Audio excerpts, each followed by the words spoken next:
What's up, everybody? Welcome to a very special episode of Robeytech. Today, we are talking about our best of 2020, and man, am I excited. Now, the first question everybody's gonna come up to is, Roby, what are the criteria for getting on the best of 2020? And it's pretty simple.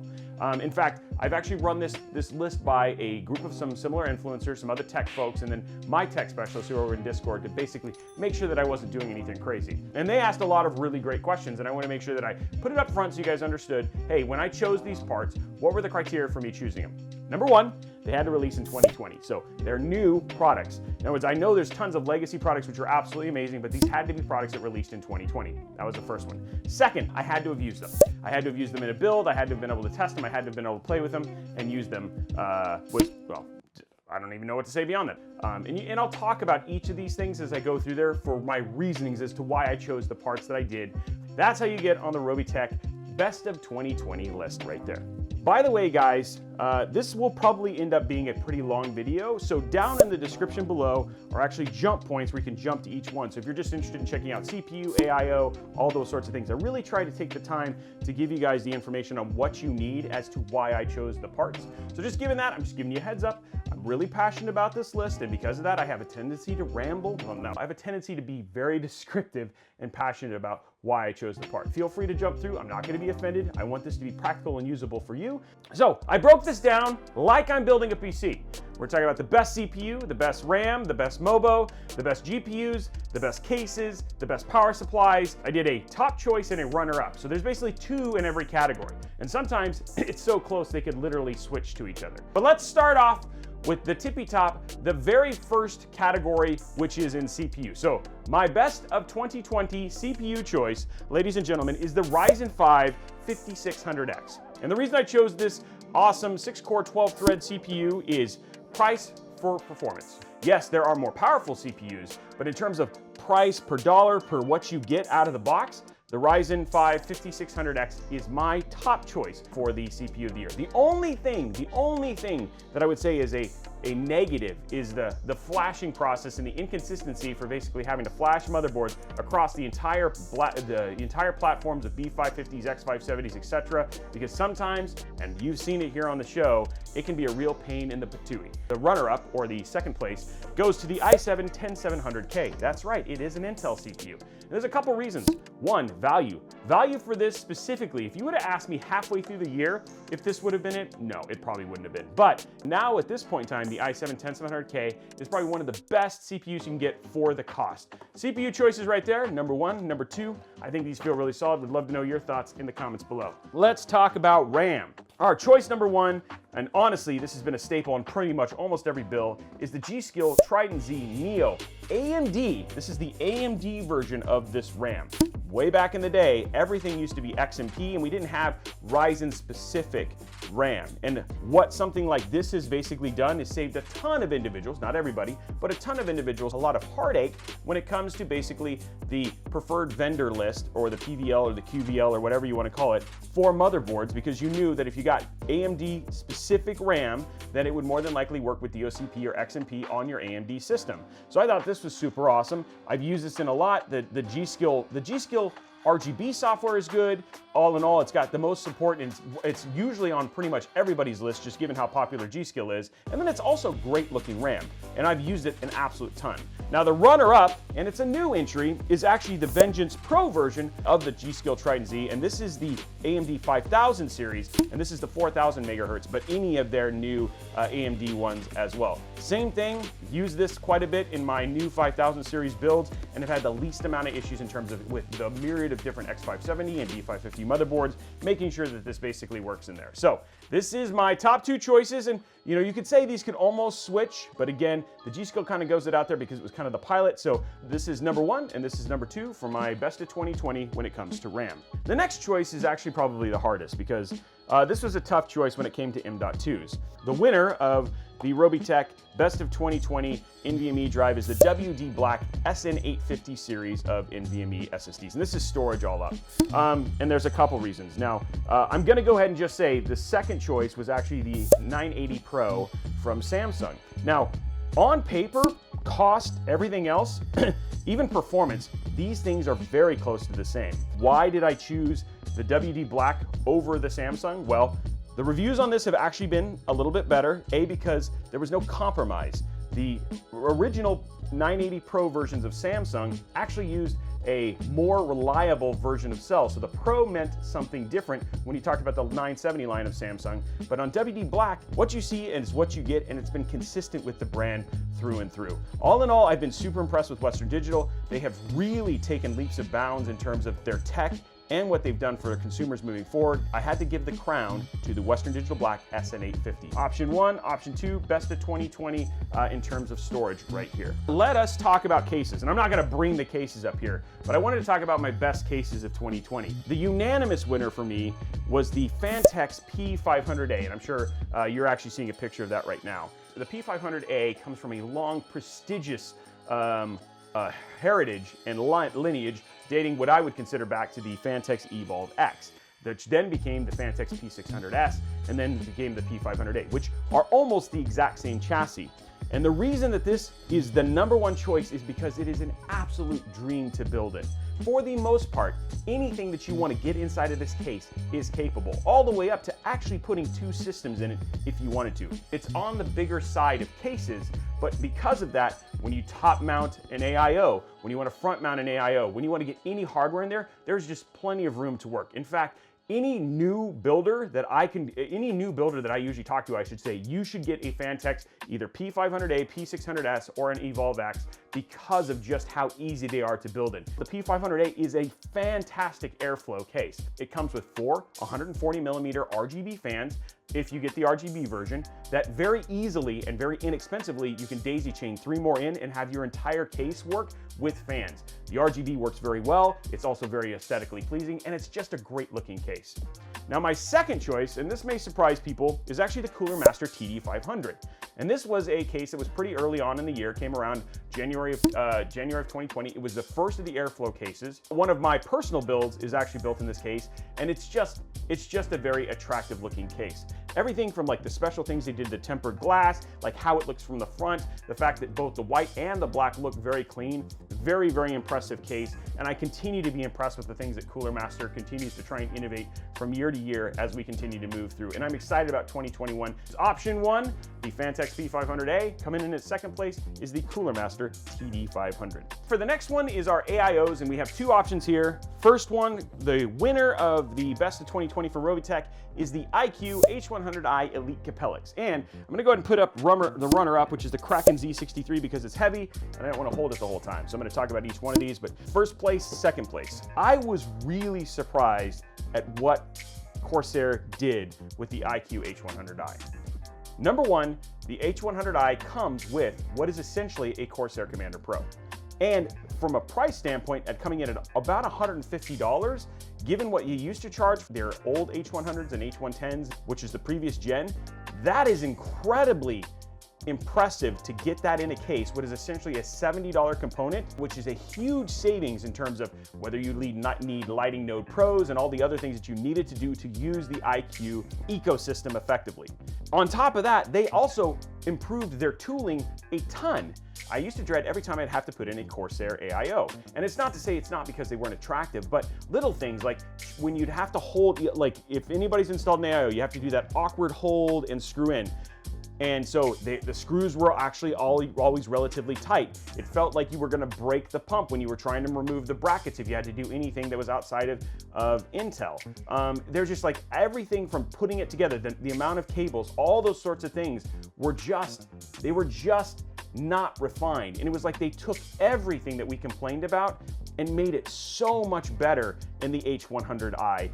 Everything from being able to change faceplates, changing the brackets is a dream, 2 single small cables coming off of the actual pump, holding it and screwing everything in is just dreamlike. It is a very easy, and for lack of a better word, fun AIO to install in the inside your case. So, and it performs beautifully. The only drawback, there is a drawback, is because it comes with ML fans, unless you're gonna replace every single fan, the way that the ecosystem works is you have to use the same fans on the hub. And so if you were gonna mix and match fans and put like QLs with the iQ. You could still use the fan hub part of it, but you'd still need to add like a lighting node pro. Our second place, and this was a very close second place. In fact, when I first did my original list, this actually was number 1 and this was number 2. And the main reason that this was number 1 is, honestly, the Z63 with the screen, it was like there were a lot of other companies, and Asus tried it, you know, Aorus tried it,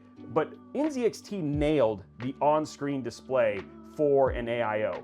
Again, also very easy to install, you know, very easy to basically put in. The fans are great, the overall aesthetics are great. The only thing is it's very, very expensive. And when I looked at this being usually over 200 bucks, I mean, up to 200, 300 if you're doing a Z version versus 149. This doesn't have fan control, this one does. It really kind of came down to value when I had to basically switch these ones out. The only thing that I would love to see is the cables. The thing is so wide, in most cases, most motherboards, it actually applies pressure to the RAM group on the right-hand side. And so no matter how you rotate it, you're still going to have some sort of component, unless you do it absolutely backwards, to basically have it push against the RAM, which is kind of a pain in the butt.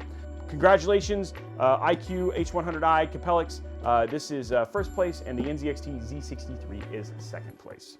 Let's talk about the motherboard category, because at first I had actually put motherboards all together. When I was talking to my panel, the thing that I kind of learned about them is that I really should treat Intel and AMD separately. So for the motherboard category, we actually have 2 sets of choices.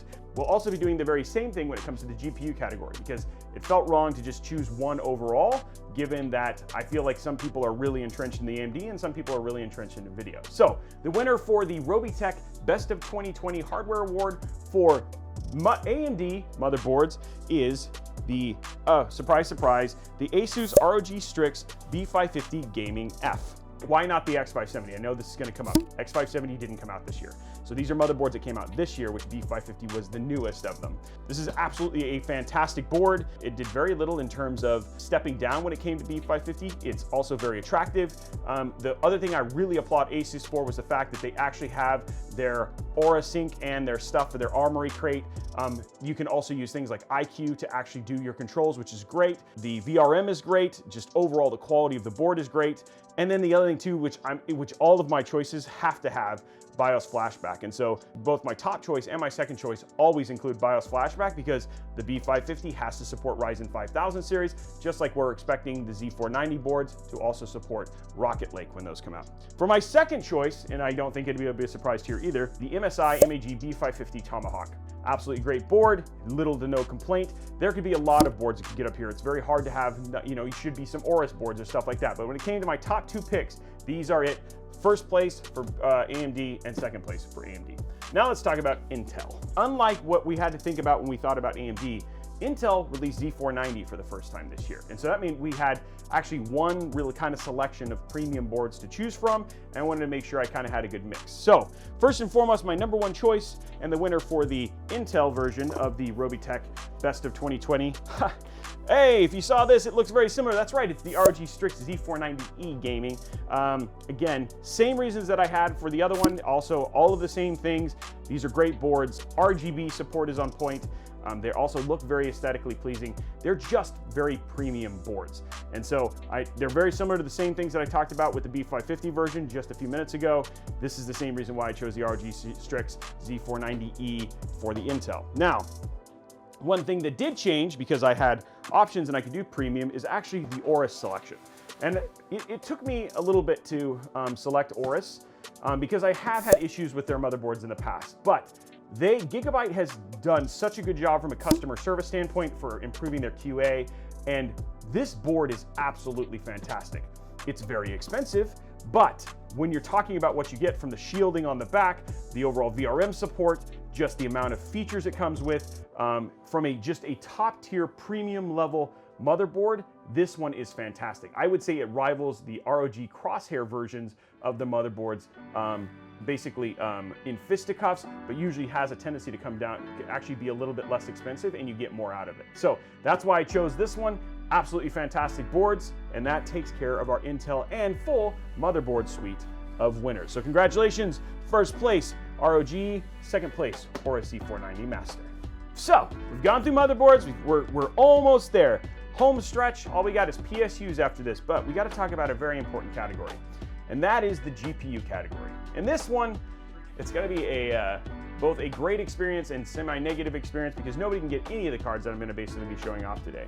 But my 2020 Robeytech NVIDIA GPU of the year goes to the EVGA RTX 3080 FTW3. All in all, I would say that this is probably very close to the perfect card. The RGB price point, it coming in at $809. Just a fantastic looking card. And EVGA's just attention to quality, their drivers, their RGB software, everything that they basically did to make this is fantastic, and it's just an absolutely beautiful looking card. Second place though, and I could not put this card up there, and that is the Asus ROG Strix RTX 3090. The true king of the 3090s.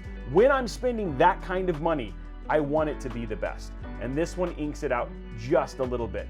The quality of the card, just all the metal, how it heats, it's smaller and thinner, so in other words, doing SLI, if you cared, is actually a little bit easier. Basically overclock potential, overhead, the engineering. This is the creme de la creme in terms of the cards. Now, there is one potential one that may be better, and their rumor is the MSI 3090 Supreme.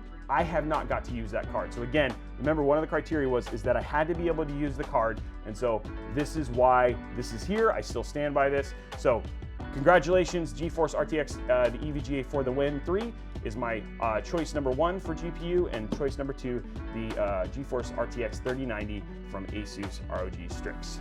On the AMD side, my AMD GPUs of choice, the winner of the best AMD GPU, in my opinion, new GPU, is the ASRock RX 6800 Tai Chi graphics card. Now, I will be absolutely clear, my selection and usage of these GPUs is very, very small. So I had like 3 options, and of the 3 options, this one came out as the top. Couple reasons. One, I love the RGB. This is a very sick looking card, and if you're spending this kind of money on a card, this card is, like, to me, it just looks super premium. Second thing too is that outside of aesthetics, performs very well. When we basically did our testing against Cyberpunk, it handled itself beautifully. The software works great. Just not a whole lot more that I can say about that. So for option 2 though, we had to do it, and that is the AMD 6900 XT Founders Edition. It's just all in all, like, love the way the card looks. I had 2 choices. Let's be frank. There's not a whole lot I can say. These are by far the newest entry into the 2020 era, and there just hasn't been a ton of testing on these. So I kind of feel cheap putting them in here like this, but I still wanted to make sure that we had a choice when I sit there and said, if I was going to make a recommendation for my 68, this would be, congratulations, first place. Still really impressed with this card. And then second place, also very impressed with this card. But I feel like these just need more time, and we'll probably see stuff very different from these guys, AMD specifically, next year when we get to test them more in full. So there we go. That is the GPU selection. We are going down to the very end, ladies and gentlemen. This is it, the final bit. This is probably one of the weirdest categories in there, and I had to do it just purely based on innovation. And I feel like there's one company that kind of stood out for me when it came to choosing my PSU choices. So both of these are from the same company. One of them I feel like adds a lot of potential, and in doing so, and specifically in a category, and so innovation was my primary choice. So the first one is the new SFX line of V power supplies from Cooler Master.